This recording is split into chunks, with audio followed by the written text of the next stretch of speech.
translation of the verse. Thus, I had to arrange for the necessary ingredients and paraphernalia of sacrifice from the personal bodily parts of the personality of Godhead. By invocation of the demigods' names, and by the invocation of the demigods' names, the ultimate goal, Vishnu, was gradually attained, and thus compensation and ultimate offering were complete. Purport.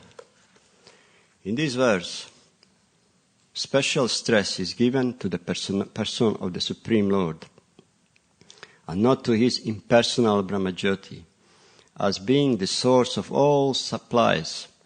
Narayana, the Supreme Lord, is the goal of sacrificial results, and therefore the Vedic hymns are ultimately meant for attaining this goal.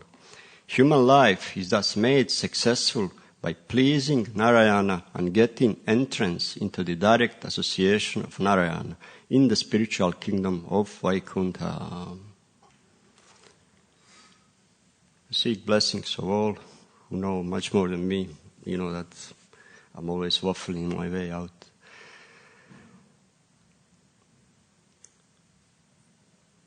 Here is interesting that Prabhupada saved us with the verse, because Brahma suddenly kind of jumps into this section of sacrificial ingredients, goes from the creation of elements and then goes to Viratrupa in this different manifestation, and creation from Viratrupa, and suddenly in one verse switches completely and speaks about sacrificial ingredients here. And then Prabhupada here in the verse itself speaks about person straight away.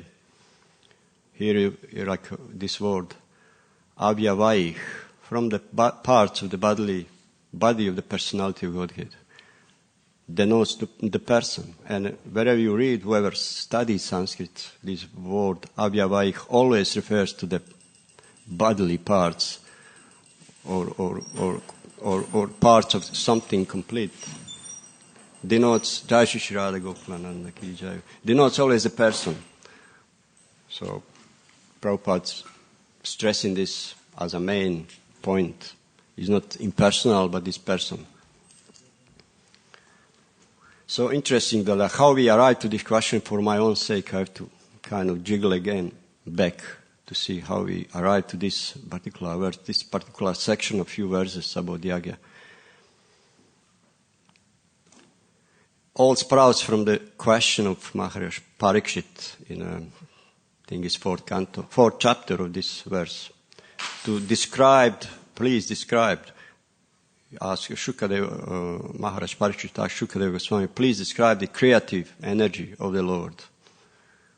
And then and after that, on the end of that, I think third chapter, in the fourth chapter, almost entire fourth chapter, what Shukadeva Goswami does, he offers the prayers to the Supreme Personality of Godhead. He is about to narrate something most essential, most important in entire creation for all times.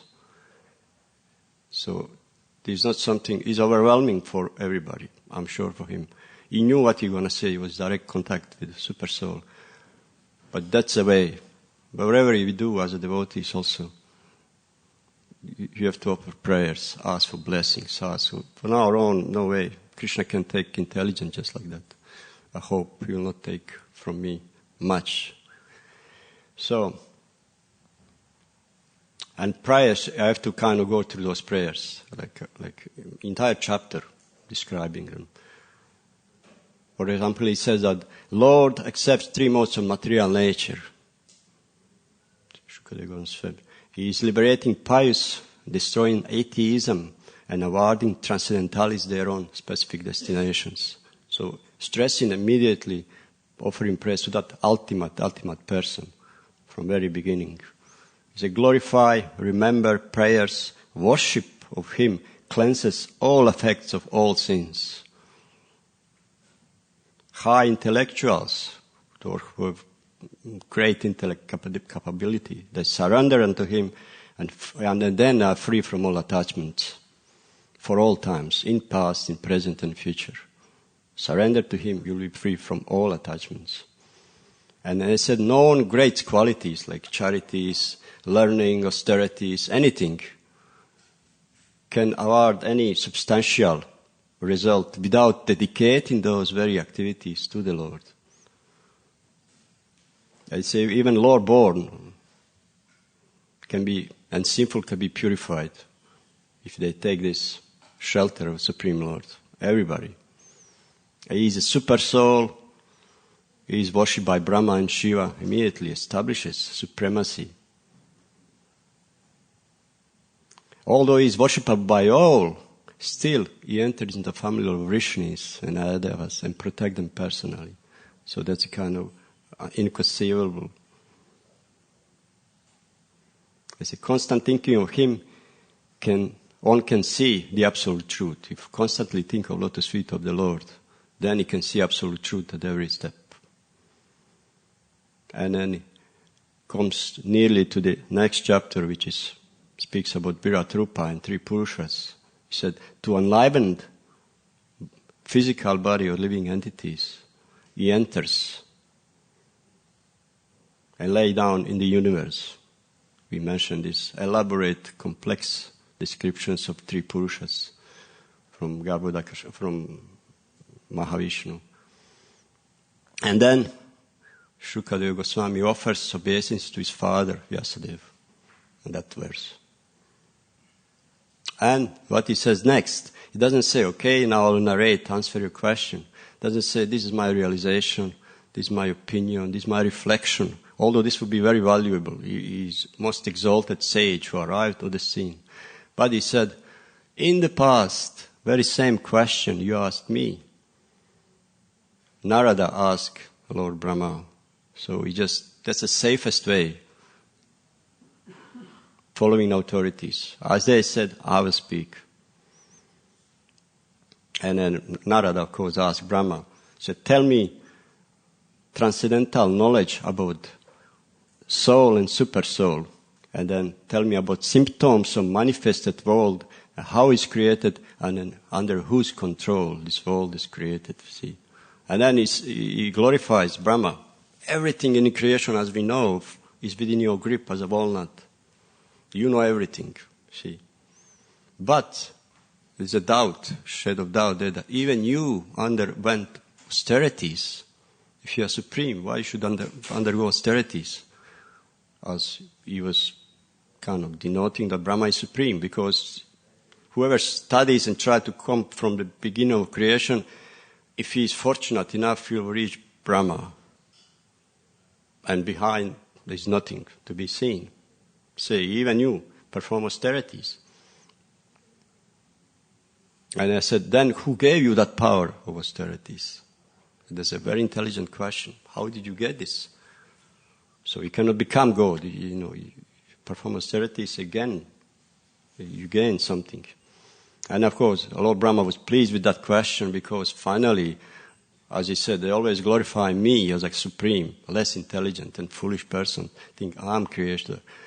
These are very intelligent questions. I'm very happy because there's a chance I can speak of the real creator. He said, all elements of creation are parts of Vasudeva. See, whatever I create is part of Vasudeva, all Supreme Personality of Godhead. And now we're coming closer to this particular section of verses about Yagya. He said that entire Vedas are made for the Supreme. They are made by him, and then all demigods are made for serving this Vasudeva. See? And all sacrifices are meant to please Supreme. What's that verse from Bhagavad Gita? Everybody knows. All sacrifices or austerities. Bhaktaram yagya tapasam sarvalokamashwaram sukhrinam sarvabhutanam gyatyamam shantim richati. It was all meant for the glorification of pleasure of the Supreme. Meditation, tapasya, they are meant to realize Him. And inspired by Him, I created the entire manifestation. See, he is above. He created first, interesting. He is supreme, but he created first three modes, which are material, for the sake of creating chance for all living entities to come back to Godhead. See, he creates the three modes, and then he performs those creation. He maintains, he destroys. But only jivas, created living entities, they are entangled with these three modes, and they are responsible for their activities. There's an interesting thing that all of us seeking, or at least in our mind, to do things which are not liable to anyone, not responsible, be free. Because any responsibility brings burden, great burden. And then this kind of tendency to be supreme controller above that, see, you are responsible. You cannot escape, see.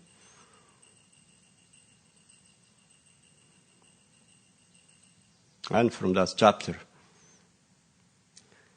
modes and elements are created. Not to go in the description of this at the beginning, before Viratrupa. First he speaks about all elements, all ingredients, how they are created from different parts of the Viratrupa. And in the beginning of chapter 6, he speaks more about different creation from those parts of Viratrupa. You know, like what demigods represent, oceans, like what said, skiing are Vedic hymns. When you speak about later few verses, Vedic hymns are meant for sacrifice. Then he says, his tongue, from the tongue of Viratrupa, tastes and different foodstuffs are created.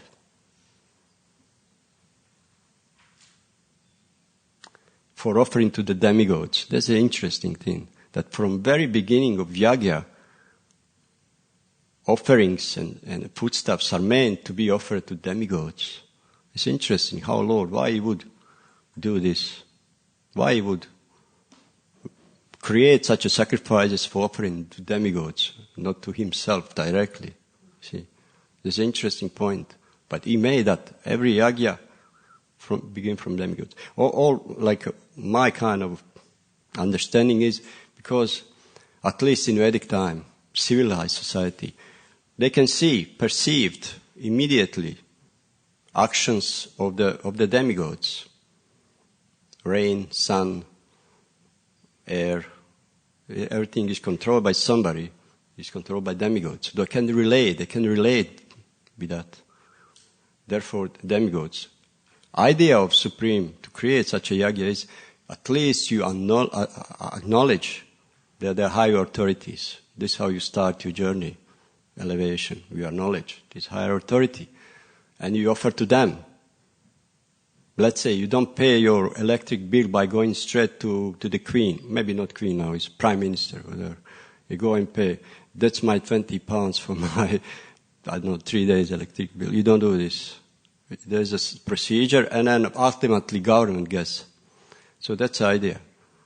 And also, I've seen many times mentioned, within the chanting of all these mantras, rituals, there's always offering to Vishnu. And that's a key ingredient. As in this verse, on the end of this verse, it says, finally, you reach the Vishnu in some way. See? So that's the thing. Why encourages worshipping of demigods. And he said, like, hairs of Viratrupa are different trees and plants for sacrifice, for yagya. See? Everything in Viratrupa at all times, past, present, and future, is created by Supreme and is above all. And it's interesting prayers, which he offered next. He said, his kingdom is for those who will never be reborn. But others who are not strictly following celibacy vows, they are meant to stay within these 3 worlds. It's interesting how this, but who will ever think, would we ever think, would anyone on this planet, universe think that this is a crucial thing? because of which we are staying in this creation, material creation, is unrestricted, uncontrolled sex life. Interesting. See, when you recall Brahma, he said when Brahma gave up his body, when he created his daughter, he said that sex life was not allowed for any living entity. It was not allowed. But somehow or other, Brahma was attracted to his daughter. And then he gave up his body out of shame. And then created new body in which sex life was allowed. So it's an interesting thing. So this all sprouts from the idea of Brahma. When he wanted to populate the entire universe, somehow it was not going on. Jivas were not embodied and creation didn't go. From this contemplation, all this, I just guess that his mind was a little bit diverted to have this attraction, sexual attraction. And from that moment then, further creation was created. He said that by meditating, after he got his new body, in which sex life was allowed, by meditating from his body, he said that two entities appeared. And he's mentioned, it was never mentioned what's the source of them. He's not even sure that Brahma is their father. They just appeared. They are called Kayam. Kayam means born from body of Brahma. And then those two, he said, one had a mustache, one was very beautiful. This was Swayambhuva Manu and his wife. They united, and this procreation started from that point. Anyway, this is another topic.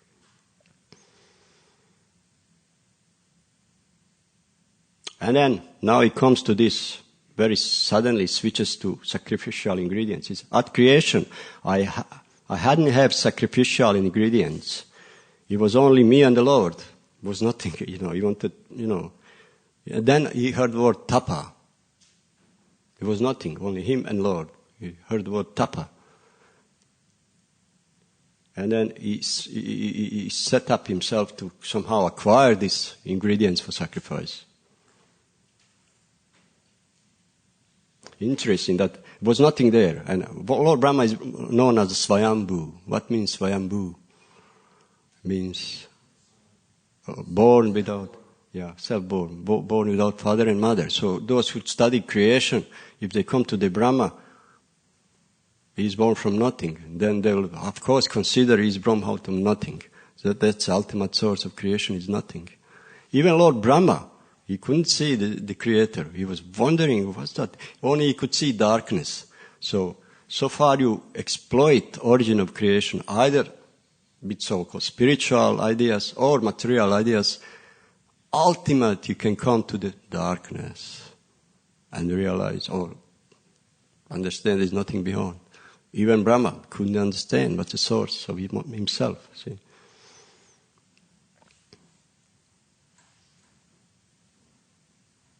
So what to speak about? He's not unseen even by Vedic scholars, even by transcendentalists. What to speak of somebody else? So now Brahma, in verse 24, just a few verses before, he starts to describe the sacrificial ceremonies. It's all this like flower, leaves, straw, or sacrificial altar, whatever. And priests who perform sacrifice.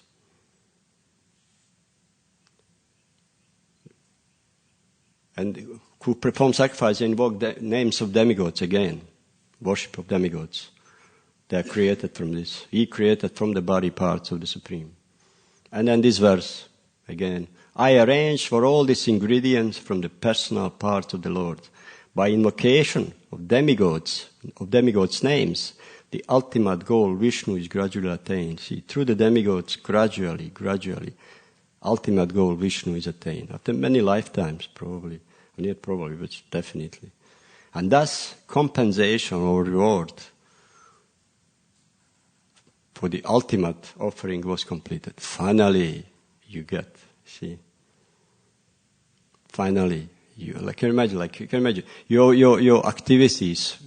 All of us have experience.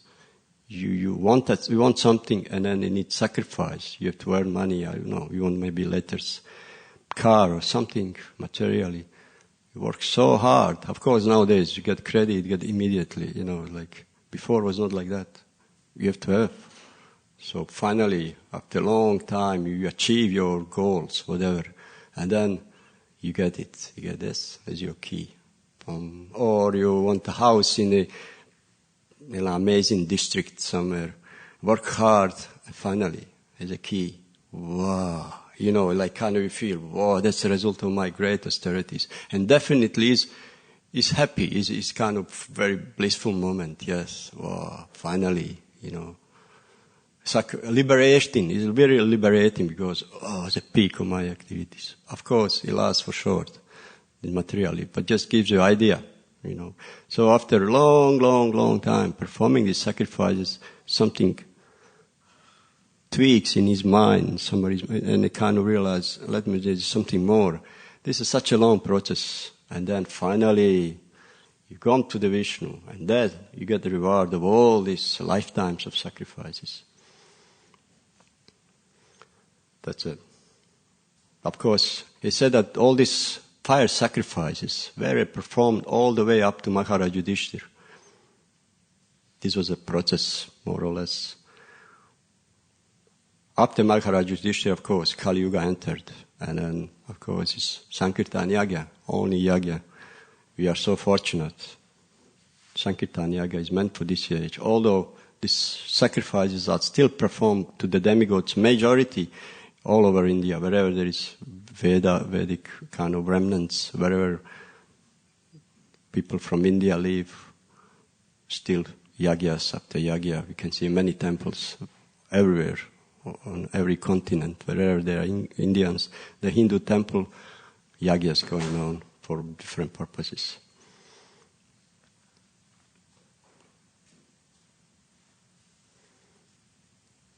Because people do know this, they don't know that the ultimate goal is Vishnu.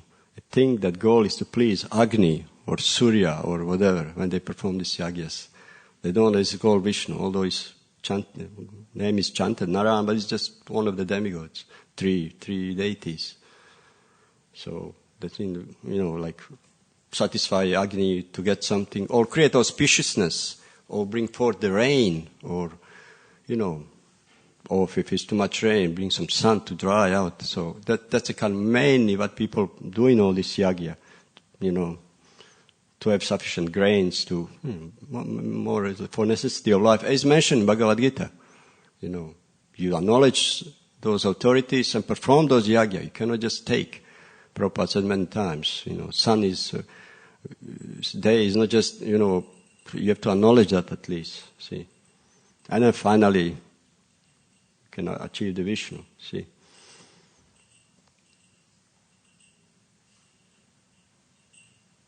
And what about practicing sadhana? Is that the same? You perform so much sadhana, so many rounds, so restrained, whatever, and finally you achieve something, Vishnu, whatever. Is that also finally, I got there. I got sannyas. Hare Krishna. Like whatever. It's not like that. It's constant. But one thing is that the kingdom of God is waiting for us. That's ultimate. Through this sadhana, actually there is a state where you go there and I wake up and realize, wow, I'm with Krishna after so many lifetimes. So whatever we do is one goal. We're going home, we're going home, we're going home. That's a practice of sadhana. And finally there is a state, we're going home. Whatever you do, somehow, little more adds to it. We're going home. Finally, after lifetimes and lifetimes of travels here. Yeah.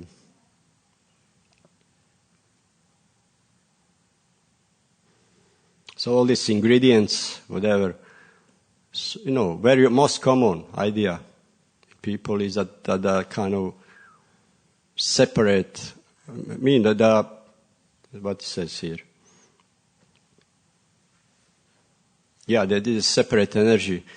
But Vaishnavas see everything as in connection with the Supreme. So we use separate material energy in the service of the source of energy. That's the distinction between Vaishnavas or personalists. What's that? Water, fire, air, ether, mind, intelligence, false ego. These 8, these are separated energy of the Supreme. But we use all this to the Supreme, to the service of the Supreme. So, we are not imagining something, like a small child playing with a doll or something, and imagine that this is a real character, celebrity, whatever, or some concocted character from fairy stories, and we play and we imagine, this is Supreme, deity is Supreme, we playing with the dolls, and what does Radhanath Swami said? Yes, he brought his father. He was Pujari at that time. I don't know, is it New Vrindavan or America or somewhere else. Brought his father and showed him deities. He was so much into deity worship, and he was thinking his father will be impressed. Look at this is deity worship. We offer him food, and after his father called him, my dear son, he said, I invested so much in you, your education, bringing up. Is that a result you playing with the dolls? I said, I couldn't understand. So they think also we're playing with dolls. We just, imagine something, imagine some real character, That's what they accuse us for. And all his stories, whatever, pastimes of Krishna, some imaginary stories, we think, you just imagine something, or we just feel firmly believe that, that's what people accuse us of. This is just imagination. The other day on a class, somebody said, this is just imagination. This is Krishnamurti or something stated that those pastimes, whatever, it's just imagination. Krishna is imagination and stuff. And Brahma, next few verses continues that having all this paraphernalia I gathered from the body of the Supreme, I perform sacrifice to please the Lord. It's interesting. I don't recall any pastimes from Srimad Bhagavatam where it's stated how Brahma performed fire sacrifice. Usually he's invited by somebody else, great kings or whatever, great sages, as a kind of honorable guest to perform sacrifice, fire sacrifice. But it's interesting. And he said in later verses that he performed sacrifice and then his 10 sons to perform sacrifice and then other sages, whatever. But I can recall just one pastime which is sometimes narrated in our classes. I think it's from Padma Purana. When Lord Brahma wanted to perform sacrificial yagya at the Pushkara, I think. Yeah, Pushkara. And perform great ceremonies, and then time was to perform sacrifice. But his wife, Sachi, she was not ready yet. He was waiting for her, ladies, this makeup, this, that, this jewelry, because Brahma is topmost there. She will be presented on her best. And she was not there, and astrologically, time was coming up. She was not there. And then Lord Brahma said to Indra, just get me some girl, I'll marry quickly, and then we perform sacrifices because it's needed. Astrologically, that's a moment. And now Lord Indra was not even time to search. Lord Indra just nearby saw some cowherd girl, pick up cowherd girl, come. But because she was of low caste, she needs to be purified. So, Radha Gokulananda. And she said, they took her, those in Brahmanas, they took these girls, cowherd girls, and they put her through the cow, from the mouth all the way to the back of the cow, put her through, and that she was purified, because it's considered that cow is the same caste as Brahmana. So she was purified and suitable as a wife. And then, of course, they married, and then sacrifice was performed. But of course, when Brahma's wife came, she was furious. I don't recall what happened later, but I know that she performed austerities or something. She tried to renounce him. She was so hard. But that's the thing. That's a kind of sacrifice, fire sacrifice I can recall about Lord Brahma. And I'm interested in that. That's a birth of Gayatri. We mentioned the other day Gayatri. This cow, her girl, she got named Gayatri after. Ga means cow, Yatri means to pull through, like Yatra, Rata, Yatra means to pull. So Gayatri, from that time, Gayatri is born in that time.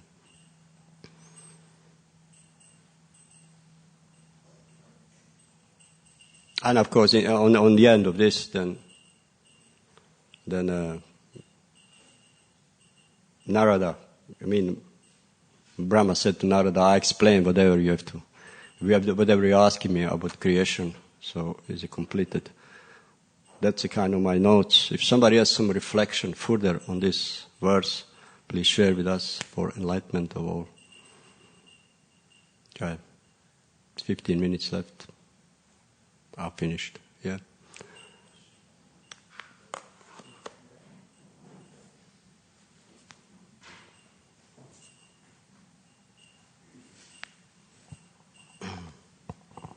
Hare Krishna. So, thank you for your class, Taruna Prabhu. You spoke briefly about, this concept of thinking that the deities are imaginary, they're like dolls, or the pastimes are imaginary. But, for one without faith, how would we approach discussing these things with them? Actually, the deity is God. Actually, these pastimes do happen, they have happened, and they are happening in the spiritual world. How does one approach that conversation with someone who doesn't have faith that these pastimes happen, who doesn't have faith that the deities are God? How is that approach? There's a way to beginning this, but you don't jump straight into it. Of course, if somebody comes as often to see the deities, this beauty, most of the cases, just kind of overwhelms viewers because, there's such an elaborate thing. This is a mature man, he's not playing with it at all, There's a many way to explain that all pastimes of the Lord. If you don't have attraction for Krishna, initially, you wouldn't, Therefore, when we go to whatever books, whatever, we start with basic as a yoga, is meditation, free from stress, better way of life. And through this, they'll get some, they will get Krishna, they will get some preliminary qualification, be in touch with devotees, only one who start to chant holy name, then he accepted Krishna already. That means they become devotees. Before that is long struggle, shedding tons of blood. Depends on your realizations, intelligence, how you're going to explain. There is no really formula. I would like to really let somebody else to say, enlighten us more about this. All of you have experience. Please, anyone. How to present that aspect. Anyone to share something? I think. Sorry. Yeah. I think probably you got to begin with philosophy to kind of philosophically at least explain that form is not limiting, that form is not necessarily material, and there are different philosophical arguments you can do to kind of begin to establish that at least philosophically it's not illogical that God has a form and that God can appear in matter and that matter is not limiting or impure. So Shastra has a lot of arguments to kind of at least philosophically begin that discussion.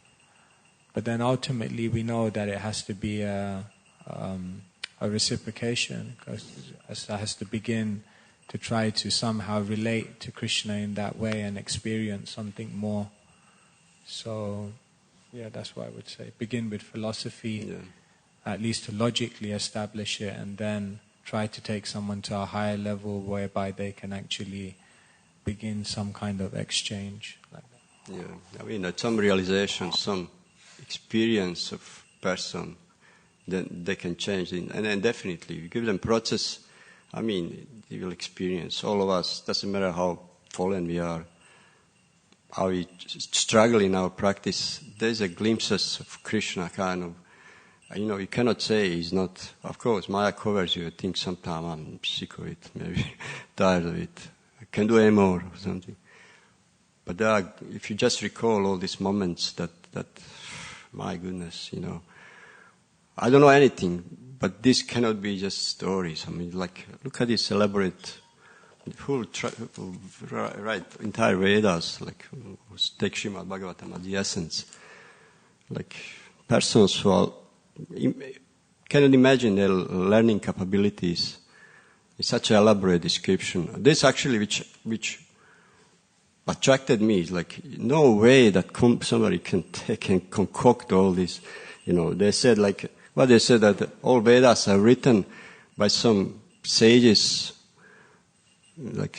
on drugs, smoking whatever, pan or drugs, and then this is the product of their hallucination. I mean, if you have experience with any intoxicant, the hallucination is a mess. Once I tried to write some things, I would just laugh. Because, so you cannot get such a, even if you are controlled as a yogi, you can maybe control those, whatever, hallucination in some sense. But, man, look at this cream of knowledge. I mean, I can just see, think whatever you want, do whatever you want, get reactions whatever you want. I know what I'm doing, and anyway, this personal. But for preaching is a thankless task. How to present, How did you got? How did you got anyway? What's your experience? Yeah, how did you accept it? These wild stories, imaginations, dolls, whatever it is. It was a moment of, of course, behind us, behind you, heaps of pious activities was not so maybe difficult. I don't think anyone first time just comes here, It's a lifetime, so sorry. I think it just started, the name, that's all. The name. Name. And, Nama, Rupa, Guna. Yeah, so it's just that. We talk about how powerful the name is so much, yes. So, that's where it started. And then the faith can develop very quickly from there if you believe in the holy name. Yeah. Of course, you can be atheist or something and chant, why you would. It melts away from you all these impurities, enough degree to proceed. Anyone else has some. Anyway, it would be nice to hear. There's a 5 minutes, somebody's experience, how he got, how he accepted, how he, these is all miracles. But if anyone here who kind of think he just started his spiritual life, out of blue, he just accepted. How is that? Srinivas, your devotees for lifetimes. I don't think you. I'm just okay. saying Prabhupada's quotation. Yeah, that's how you do it. Prabhupada said, if you try to approach Krishna directly, it takes many births. Yeah. If you go through the devotees, yeah, that's a way, of course. Yeah, of course. Krishna doesn't come. In one sense, it comes in a way, but it doesn't come directly to preach on the Oxford Street or something. Even Krishna takes a spiritual master, Lord Chaitanya, to show the example to us. Exactly. The importance of parampara. Yeah. That's the way you approach it. We are just mouthpiece for all parampara, that's all. Anyway, if somebody wants to just share also, something. Prabhupada gave an example. He said, just like you can't approach any woman on the street, you have to love me. Yeah, oh no, that's You have to develop relationships. Maybe if works. you're serving Krishna, you serve Krishna, then the relationship will develop over time. Sometimes happens this also. I heard the other day a lecture. Anyway, it's nothing to do with class. Somebody said I think a Prabhupada disciple, she met some guy from Pakistan in America, and then somehow they just start picking up talks. She said, I have to leave America, I cannot stay, I cannot be visa. And she said, if you marry somebody, you can stay. To whom I will marry? She said, can marry you, can marry me. And actually they married, and then happy life. It like happened that she married him, he got visa, and then still living together. Anyway, sorry, this is out of the topic. And anyone? Okay, should we finish now? It's time. Shrimad Bhagavatam ki jai, Ramal Purana ki jai, Gaur Pramanande, Hari Hari Bol.